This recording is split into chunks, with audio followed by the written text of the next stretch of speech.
ওয়ার্ল্ডে যার গ্রুপে যাচ্ছে সেই আমার কিক মারতেছে। দেখছেন দেখছেন মাথায় কিন্তু এবার রাগ এসে গেছে।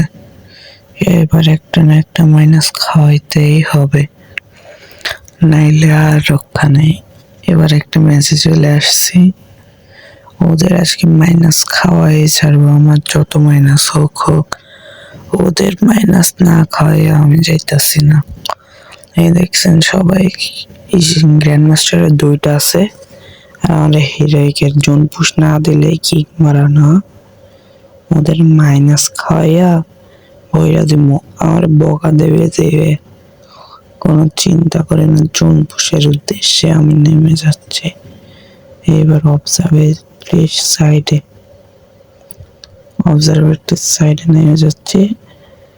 এই ম্যাপ খুলে দেখতেছি ওরা কোন জায়গায় নামে। মিলে নামলে তো আমার সর্বনাশ, ওদের মাইনাস খাইতে পারবো না। কি করব গাড়িটা তো নেই, মরার বন্দোবস্ত হয়েই যাবে, সমস্যা নেই। এবার আমরা ওদের হুকামারা করে দিব সারা। এই যে আমরা MP40 পেয়ে গেছি নাইমা।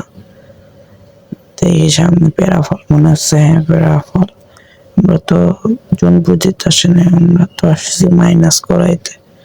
আমাদের দিয়ে জন পুশ করানো, জন পুশ না পারলে কিক। সবসময় এটাই বেশি শোনেন। ভাই জন পুশ পারেন না? ভাই আমি জন পুশ পারি না, তারপরে কিক। এমন কেন ভাই তোরা?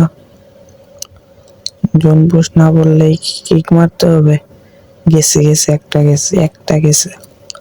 হেল্প মি করো সাবার, তোর নানের একদম পিছন বরাবর দিব। আবার আরেকটা গেছে, ঠিক আছে। ওদের রিয়াকশনটা ভিডিও করতে পারলাম না, ওরা প্রচুর বকা দিছে। তিনটাই গেছে। ইয়েস, এইবার খাওয়াবো মাইনাস। তাই ব্লু জোনে যাই। আরে কিক মার না, সবাই কিক মারতেছে, তোরা জন পজিশনতে মারস নাই না। এবার তোদের একটা বড় সড়ো মাইনাস খাওয়াই দেবো। দেখে নি সামনে একটা এনিমি আছে, একটা কিল করে মাইনাস কম লাগবো। একটা ওয়ান ট্যাপ মেরে দিচ্ছি এনিমিটারে। এখন যাই মারা খাওয়ার জন্য, যাই বেন্ডিং এর কাজ যাবো, কিন্তু ওদের রিভাইভ দিব না, বুঝছেন? ওরা আমারে বলতেছে রিভাইভ দিয়ে ফাইট করতে, কিন্তু আমি তো করবো না। ওদের আজকে মাইনাস খাওয়াবোই, আমরা তো লোক চেনে না। মানে যে একটা এনিমি পাইয়া গেছে মাইর খাওয়ার জন্য, আর বললাম না মারবো না, মায়ের খাওয়ার পর ভাই লবিতে যায় যে এরা কি বকাবকি করছে, না শুনলে বিশ্বাসই করতে পারবেন না। বকা শুনবেন? তাহলে শুনেন এইবার।